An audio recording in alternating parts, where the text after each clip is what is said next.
Le vrai travailleur, c'est celui qui est créateur.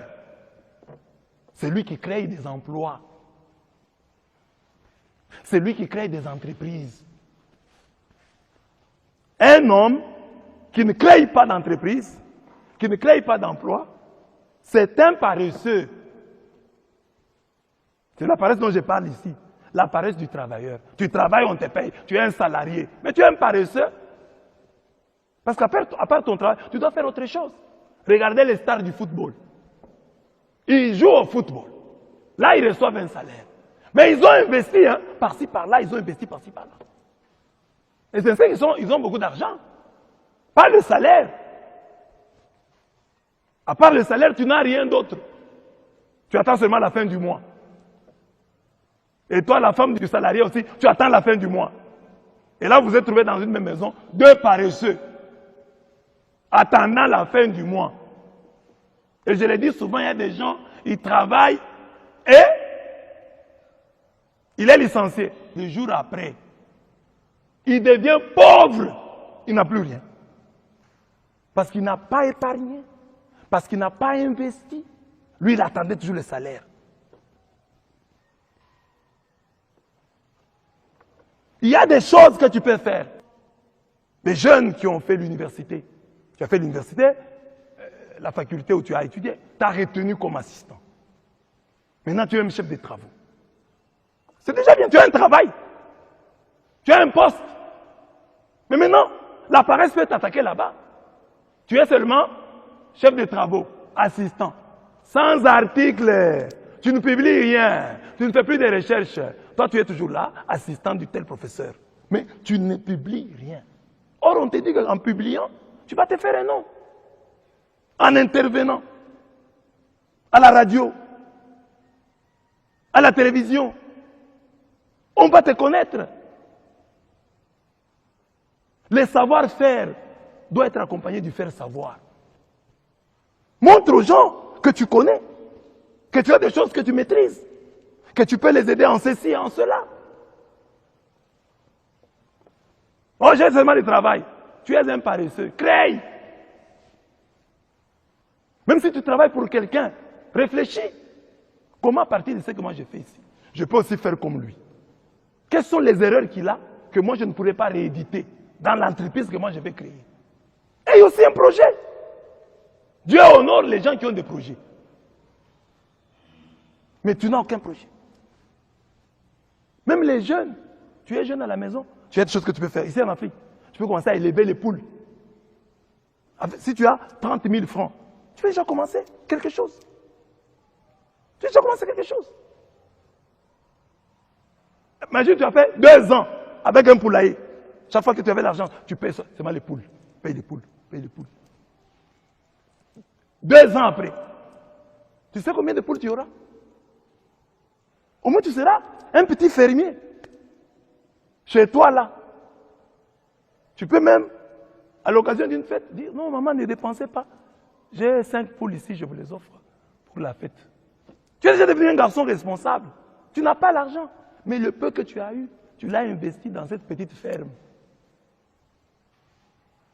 Mais les jeunes d'aujourd'hui, dès qu'il a l'argent, premier réflexe, les habits. Et vous savez que les habits là, des chaussures, il y a des choses qui sont faites pour les gens qui ont un peu d'argent.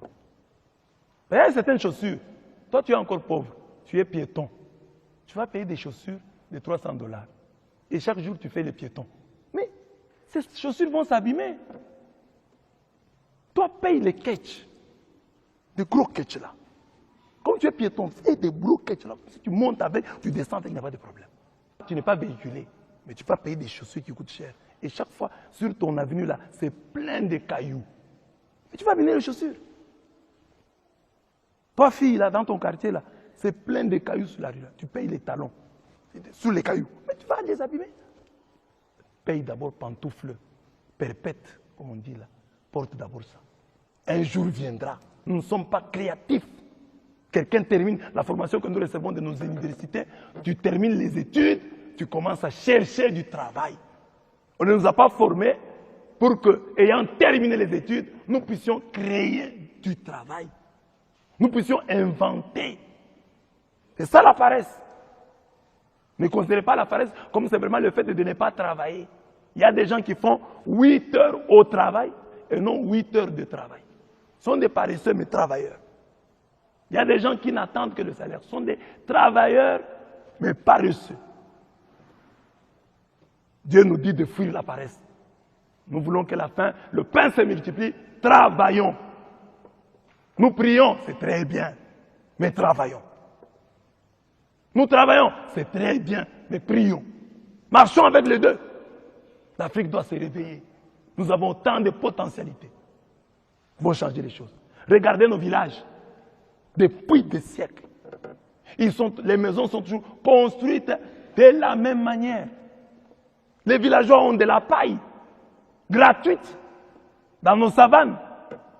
Nous avons du bois. Mais regardez les types de maisons que nous construisons depuis des siècles. Ça ne change pas. Les gens n'ont pas dit aujourd'hui, nous n'avons pas d'étole, mais nous devons avoir comme toiture de la maison, mettre un peu plus de paille. Non, chercher un peu, mettre un peu de l'esthétique. Construire ces maisons-là en ordre. Je ris souvent quand je vois le village de Kirikou. Vous voyez le village de Kirikou là, dans ce dessin animé, vous voyez un village bien construit. Hein? Des maisons, ce sont des maisons en hutte, mais il y a de l'ordre. J'ai dit, mais ça, on donne une bonne idée hein, de l'Afrique. Mais en réalité, chez nous, ce n'est pas comme ça. Nous avons ces huttes-là, ces maisons-là en paille, mais mal construites, construites en désordre. Nous n'avons pas le sens de l'esthétique. Depuis des années, nous n'allons pas accuser l'homme blanc. Il ne nous a pas interdit d'agrandir nos maisons au village. Donc, juste des petites pièces comme ça. S'il y a un blanc qui est là, qui est pour quelque chose, nous devons construire ça. Les blancs ne viendront pas, ou l'homme politique ne viendra pas nous arrêter si nous arrangeons nos maisons. Ne racontons pas des histoires. Il y a notre part de responsabilité. Nous avons aussi un problème avec la paresse. Nous devons nous convertir.